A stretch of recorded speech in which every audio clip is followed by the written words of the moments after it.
Tetapi ketika Allah Subhanahu wa taala mengatakan ketika Nabi Muhammad hijrah ke kota Madinah, apa kata Allah? Illa tansuru faqad nasarahullah. Kalau kamu nggak mau tolong Nabi Muhammad, nggak apa-apa, nggak apa-apa. Illa tansuru, kamu nggak mau tolong Nabi Muhammad, nggak apa-apa. Faqad nasarahullah.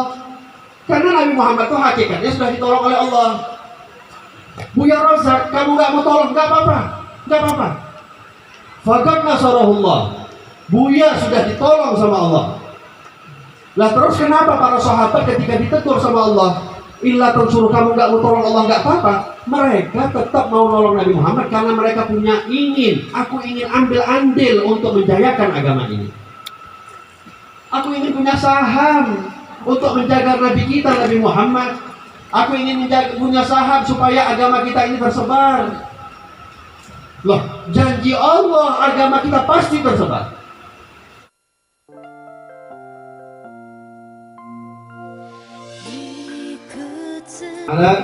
Untuk memiliki anak-anak yang kita berikan, yang kita letakkan, yang kita arahkan ya, di tempat-tempat untuk menghafal Al-Quran, di tempat-tempat untuk belajar ilmu agama, di tempat-tempat untuk belajar kitab, ilmu-ilmu syariat. Ini merupakan nikmat, merupakan hal yang harus disyukuri.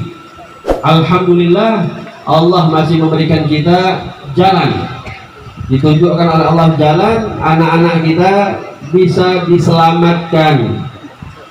Dibandingkan, mohon maaf kalau kita melihat banyak anak-anak orang di luar sana, na'udzubillah min dzalik.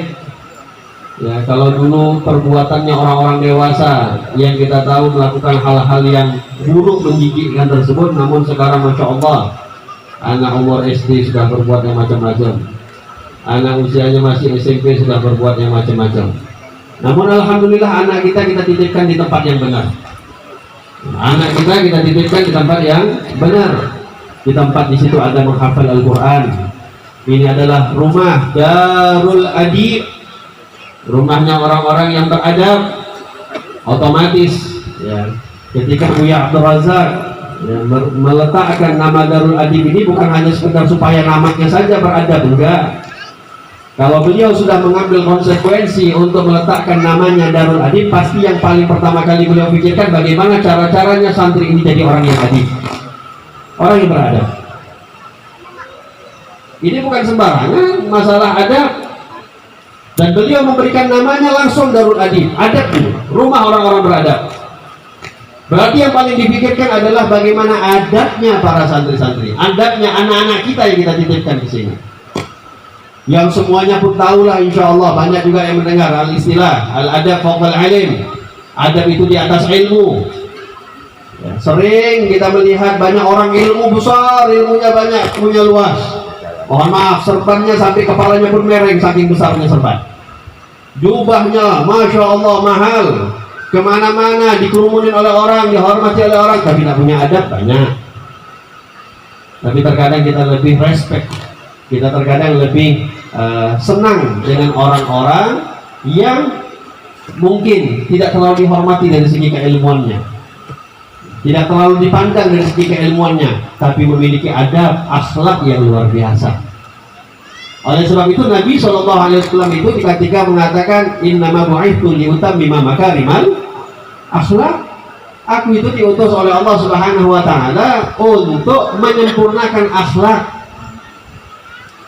Para sahabat yang pertama kali dididik oleh Nabi SAW bukan ilmu fikihnya, bukan tentang sholatnya. Kita semua tahu sholat itu setelah berapa tahun Nabi jadi Rasul. Puasa setelah udah hijrah ke Madinah ya, baru ada syariat puasa Ramadan, haji, zakat dan yang lain-lain. Tapi apa pendidikan Nabi Muhammad kepada para sahabat? Bagaimana kesetiaan dan adabnya mereka kepada Rasulullah. Makanya ketika para sahabat itu orang yang paling cemburu ketika melihat ada orang-orang yang berbicara dengan Nabi nggak sopan ketika berhadapan dengan Rasulullah. Paling sering tuh kalau kita mendengar, kalau baca kitab-kitab hadis atau sejarah, Sayyidina Umar bin Khattab paling sering kupenggal kepalanya ya Rasulullah, kupenggal kepalanya ya Rasulullah. Kenapa? Tidak beradab berbicara dengan Nabi Muhammad.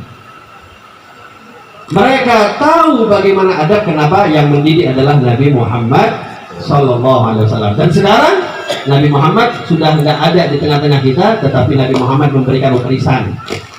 Ya, para alim ulama itu warisannya Rasulullah Sallallahu Alaihi Wasallam. Kita serahkan kepada mereka untuk menjaga adab. Kalau kita merasa diri kita sudah terlalu tua, nggak sanggup, ya sudah, anak-anak kita selamatkan. Anak-anak kita selamatkan. Dan selalu saya katakan, ya, ini anak-anak kita ini, ya, jangan hanya sekedar udah kita titipkan sama Buya, kita bayarkan SPP-nya setiap bulan, udah kita tinggalkan, terus seakan-akan kita nggak punya kepedulian. Enggak. Kemarin waktu penerimaan santri di mana itu juga kita katakan, ini adalah kalau ketika kita meletakkan anak kita di dalam tempat ini, berarti kita sudah menjadikan ini adalah rumah kita. Kalau kita sudah menjadikan ini rumah kita, kalau kita melihat rumah kita itu bolong, ada yang bocor, terus mau kita biarkan, nggak apa-apa, tunggu orang lain aja yang buat, tunggu orang lain yang benerin. Enggak, kita yang sebagai sahibul bait yang punya rumah, ambil inisiatif, benerin itu rumah, karena ini rumah kita. Kenapa rumah kita? Anak kita letakkan di situ. Anak kita titipkan di situ. Ada orang yang berani menitipkan anaknya kalau bukan di tempat yang aman, yang dia tempat yang bukan dia merasa itu rumahnya sendiri. Dan nggak mungkin kita letakkan anak kita sembarangan di pinggir jalan. Orang nggak punya kasih sayang sama anak. Tapi kita letakkan di sini karena kita yakin ini akan menjadi rumah untuk anak kita. Walihada kita juga punya perhatian, nggak sekedar kelas. Ya, kita letakkan anak, terus nanti kapan ada waktu berkunjung kita jumpai. Nggak punya kita perhatian bagaimana keadaan Buya kita. Kita nggak punya perhatian bagaimana keadaan Darul Adib kita, sekolah anak kita. Nggak pernah kita mau tahu apa yang harus dibutuhkan. Padahal yang tiga anak-anak kita. Nah, ini agama, kalau kita mau serahkan sama satu orang untuk menjayakannya, nggak akan sanggup. Tetapi ketika Allah Subhanahu Wa Taala mengatakan, ketika Nabi Muhammad hijrah ke kota Madinah, apa kata Allah? Illa tansuruh faqad nasarahullah. Kalau kamu nggak mau tolong Nabi Muhammad, nggak apa-apa, nggak apa-apa. Illa tansuruh, kamu nggak mau tolong Nabi Muhammad, nggak apa-apa. Faqad nasarahullah. Karena Nabi Muhammad itu hakikatnya sudah ditolong oleh Allah. Buya Razak, kamu nggak mau tolong, nggak apa-apa, nggak apa-apa. Faqad nasarahullah. Buya sudah ditolong sama Allah. Lah terus kenapa para sahabat ketika ditegur sama Allah, illa tansuruh, kamu nggak mau tolong Allah, nggak apa-apa? Mereka tetap mau nolong Nabi Muhammad karena mereka punya aku ingin ambil andil untuk menjayakan agama ini. Aku ingin punya saham untuk menjaga Nabi kita, Nabi Muhammad. Aku ingin punya saham supaya agama kita ini tersebar. Loh, janji Allah agama kita pasti tersebar. Janji Allah agama kita pasti berjaya. Cuman kembali kepada kita. Kita mau ikut andil apa enggak? Ada orang punya perusahaan besar, udah besar perusahaannya, masih dibuka lagi. Siapa yang mau letakkan saham? Fadhal, silahkan. Loh, kita letak saham atau tidak, perusahaan itu pasti akan kaya. Perusahaan itu pasti akan berjaya. Ya, contoh, ya Facebook kah, Google masih buka saham, gak ada bantuan kita, mereka sudah berjaya. Lah, cuman kan kalau kita punya keinginan untuk sama-sama menjayakan, kita letakkan saham di situ. Kita letakkan apa andil kita di situ, supaya kita juga ikut berjaya. Agama ini jangan pernah kita pikir, kalau nggak ada bantuan saya nggak akan berjaya. Itu enggak, ada urusan. Umur kita ini cuma berapa dikasih sama Allah Subhanahu Wa Taala. Kemampuan kita ini pun apa yang diberikan oleh Allah Subhanahu Wa Taala. Tapi kalau ini tidak kita sama-sama untuk menjayakannya, untuk mengusahakannya, untuk sama-sama menghidupkannya, memakmurkannya, ini akan berjaya. Darul Adib insya Allah pasti akan berjaya. Tapi sayang, kita semua yang nggak dapat jatahnya, kita semua yang nggak dapat sahamnya. Oleh sebab itu, ya, ayo sama-sama kita merangkul. Ini anggap rumah kita masing-masing. Ya. Buya itu adalah orang tua dari anak kita, berarti Buya adalah saudara kita. Orang tua dari anak kita adalah saudara kita. Apa yang kita nampak atau apa yang kita bisa untuk meringankan segala apapun yang di pundak Buya, beban yang ada pada pundak Buya kita, maka ringankanlah. Tidak mesti, jangan pernah menganggap, oh saya kan orangnya uang pas-pasan, nggak punya uang. Buya juga kadang-kadang nggak butuh hanya uang saja, tidak. Kadang-kadang Buya ini butuh dihibur. Dengan apa? Dengan ide-ide kalian, dengan pikiran-pikiran kita, dengan solusi-solusi kita. Bahkan terkadang ya, yang paling bermanfaat ya, itu kalau sekedar kita tanya, Buya apa kabar? Buya sehat? Ya, siapapun kita ditanya ada perhatian, itu senangnya luar biasa. Apalagi kita bayangkan satu orang yang dia punya anak mungkin 5 orang, 6 orang, 4 orang, tapi tiba-tiba bertambah jadi 500 orang. Bayangkan bebannya bagaimana. Tapi coba kalau kita sama-sama emban, sama-sama kita rangkul, sama-sama kita pikul ini beban. Ya, mudah-mudahan insya Allah lebih mudah untuk kita menjayakan agama Islam. Ya, saya nggak panjang lebar, karena pun ya masya Allah mungkin orang-orang tua pun sudah ya, sering pun jumpa sama kita. Kemarin pun DDA 1 pun kita juga. Ini alhamdulillah ada tetamu kita, ada Habib Mujtaba bin Syihab. Memang nampaknya ya, dari segi wajah beliau ini masih muda. Tetapi jangan pernah memandang ilmu seseorang itu dari muda atau tidaknya. Imam Syafi'i umur 7 tahun itu sudah hafal Quran. Umur 9 tahun sudah hafal kitab Muwatta. Itu Imam Malik, mazhab Maliki, Imam Malik bin Anas itu punya kitab hadis namanya Muwatta. Itu dihafal sama Imam Syafi'i ketika Imam Syafi'i masih sedang nunggu munculnya Imam Malik untuk beliau belajar dengan Imam Malik. Hanya beberapa hari, ada yang mengatakan 9 hari beliau menghafal kitab Muwatta usia 9 tahun. Usia 15 tahun beliau sudah diberikan mandat buat ijtihad, buat mazhab sendiri. Anak kecil, anak muda, tapi yang nama ilmu itu tidak melihat usia. Oleh hal tetamu kita, Al-Habib Ahmad Mujtaba bin Syihab, beliau ini adalah orangnya orang asli, orang Palembang. Ya, tetapi hidupnya beliau itu lebih lama di negeri Tarim, di Yaman dibandingkan Indonesia sendiri.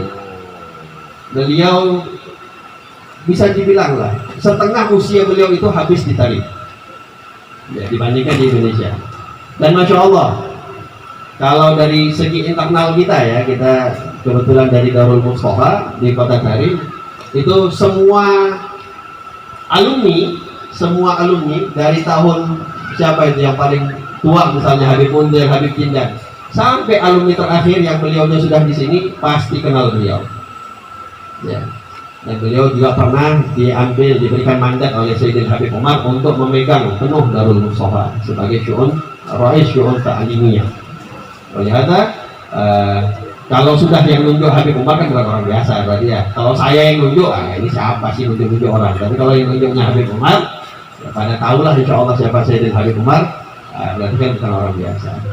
Ilmu yang luar biasa, dan beliau ini santri bagus. Ya. Saya terlalu banyak belajar, sangat belajar daripada sosok-sosok semisal beliau ini adalah adab dengan siapa? Adab dengan siapa? Banyak kita belajar. Terkadang kalau kita belajar adab itu nggak bisa hanya sekedar baca kitab, baca buku itu susah. Tapi kalau kita sudah melihat langsung, barulah kita teringat. Beginilah adab yang diajarkan oleh Nabi Muhammad. Inilah yang diajarkan oleh Rasulullah. Dan satu yang saya senang sama beliau, dulu tuh beliau sudah lama nggak pulang ke Indonesia, tahun 2016 atau 2017 kalau salah ada, pernah datang ke Medan. Tapi subhanallah waktu itu Medan belum terlalu ramai lah. Datang ke Medan, beliau tuh bilang, Beb, nanti kalau ceramah dekat-dekat sama saya. Kenapa? Beliau ini setengah usianya itu ditarik. Dan dari awal hari beliau sudah ditarik, nggak pernah mau berbicara bahasa Indonesia sama sekali. Nggak mau bahasa Indonesia. Sampai ketika pulang, sudah bertahun-tahun nggak bisa bahasa Indonesia, pulang. Di tahun pertama beliau pulang itu 2016 atau tidak salah saya. Itu beliau ceramah pakai bahasa Arab. Diterjemahin pakai bahasa Indonesia oleh kawannya beliau sendiri. Orang Indonesia ceramah pakai bahasa Arab di Indonesia. Di tahun kedua mungkin beliau sudah mulai banyak berbicara bahasa Indonesia, tapi tetap minta kita di samping supaya kalau ada ucapan-ucapan kata-kata yang lupa bisa diingatkan. karena beliau tidak terlalu lancar bahasa Indonesia. Namun alhamdulillah sekarang sudah, ya Habib sudah nikah, sudah punya anak, alhamdulillah sudah hidup di Indonesia. Insya Allah udah lancar bahasa Indonesia. Nanti nggak perlu terjemah lagi, insya Allah. Ya sudah bisa bahasa Indonesia sendiri. Ya saya nggak banyak-banyak, ambil ini ilmu yang manfaat. Ya, ambil apa yang beliau sampaikan, apa yang beliau akan utarakan, dengarkan, ambil ilmunya. Ya, insya Allah jadi ilmu yang manfaat. Khususnya di santri, ambil ilmunya beliau, ya ambil gerak geriknya beliau. Perhatikan, kalau ulama itu jangan diperhatikan hanya ceramahnya saja. Biasakan perhatikan ulama itu adalah gerak geriknya yang paling penting. Di dalam gerak gerik mereka adalah ada adabnya Nabi Muhammad. Ya, Sallallahu Alaihi Wasallam. Saya mohon maaf tidak terlalu panjang lebar, ya, karena kita akan mendengarkan yang lebih berhak untuk berbicara. Walaupun minkum, khususnya kepada Biu Abdul Razak, jazakumullah khair sudah memberikan kesempatan untuk kita. Mudah-mudahan insya Allah Darul Hadib, ya nggak hanya sampai 60 insya Allah Buya ya. Tapi siap-siap itu Buyanya. Kemarin saya bilang Buya cerita sama saya, Habib. Kebetulan kan saya mau buka pesantren, kata Buya, Habib kalau sudah buka pesantren siap-siap beli jantung satu lagi, spare part. Ya beli ginjal satu lagi, spare part, beli paru-paru. Jadi kalau mati satu ada hidup lagi satu lagi. Ya, ini beban. Oleh sebab itu saya betul-betul mengharapkan semua, ayo rangkul kita Buya, ayo Buya ini Buya kita bersama. Ya, sukseskan sama-sama Darul Hadib ini kita sukseskan. Jayakan, jangan sampai 60 kalau bisa. Buya masih sanggup insya Allah sampai 60. Kalau 61 Allah alam. Wallahu a'lam bishawab. Mudah-mudahan insya Allah diberkahi oleh Allah Subhanahu wa taala. Darul Hadib insya Allah diberikan oleh Allah Subhanahu wa taala menjadi tempat yang menjadikan anak-anak hafizul Quran. Ya, dapat memahami, dapat mengajarkan tentang ilmu-ilmu Al-Quran, makna-makna dalam Al-Quran, ya, hal-hal yang ada disirikan oleh Allah Subhanahu wa taala dalam Al-Quran. Dan mudah-mudahan insya Allah anak-anak kita dijaga oleh Allah Subhanahu wa taala menjadi penyujuk mata untuk orang tuanya semua. Amin. Ya rabbal alamin. Allah baja'al hadza jamal marhumah wa la tafarraqu min ba'di wa ba'di ba'suma wal marhumah wa la syaki wal marhumah bi rahmatika ya arhamar rahimin. Rabbana atina fid dunya hasanah wa fil akhirati hasanah wa qina adzabannar. Sallallahu alaihi wa sallam Muhammad wa ala alihi wa sallam. Alhamdulillahirabbil alamin. Assalamualaikum warahmatullahi wabarakatuh.